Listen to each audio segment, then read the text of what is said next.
And we'll go ahead and move on to our video of the week, which is perhaps the greatest moment in TNA history.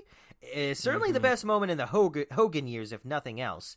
On a random episode of Impact in July of 2010, we have Ric Flair with his faction Fortune in the middle of the ring, and Jay Lethal comes out to the ramp. I couldn't tell you what they are talking about, but they get into an argument, and both of these guys just crank it up to 11. They shout back and forth at each other, they trade sick burns, they even do some pantomime wrestling moves, which just, it is absolute chaos from beginning to end, and one of the best things I've ever seen from Ric Flair.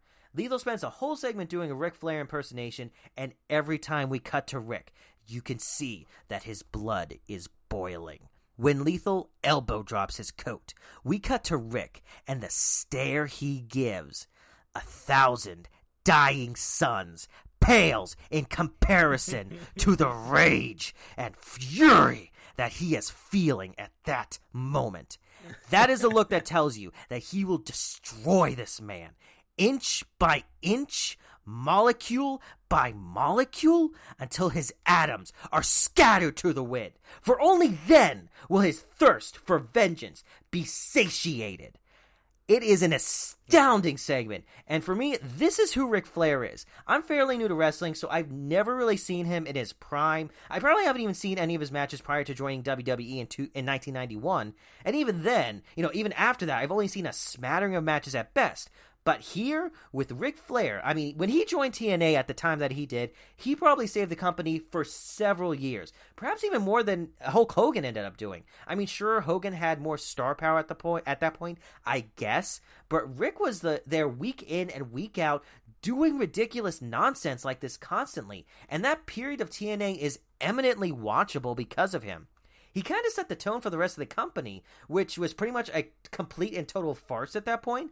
But it was at least something worth kind of interesting to look at, if it in a train wreck sort of way, if nothing else. What did you think about this whole segment?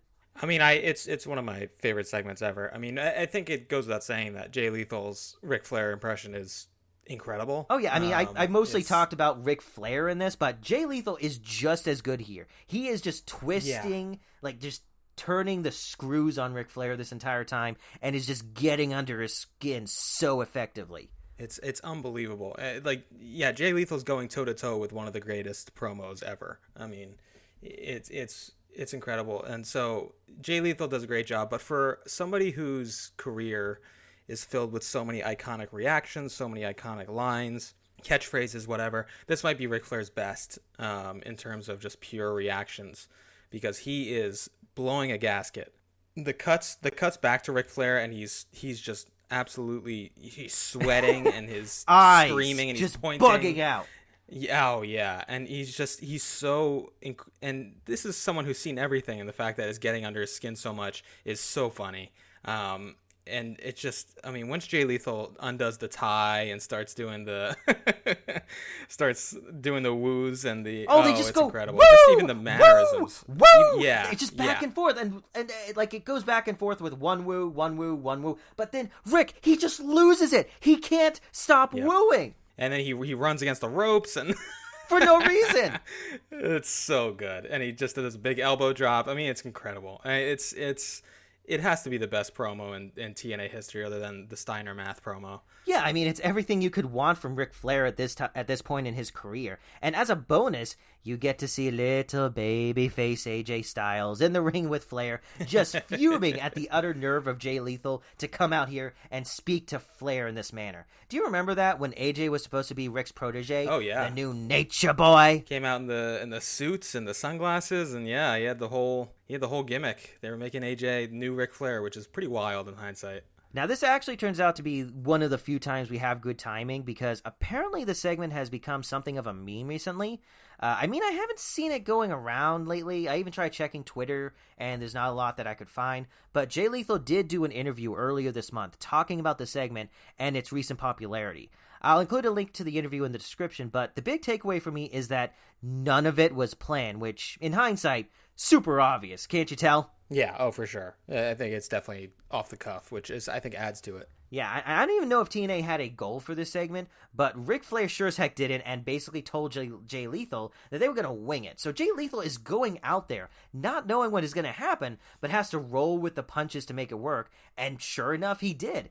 I'm not too familiar with his career, so I couldn't say if this was a highlight of it, but it's definitely the first thing I think of when I think of the guy, and just Rick is so good in this. He's quick-witted and even manages to make Jay Lethal break kayfabe at one point.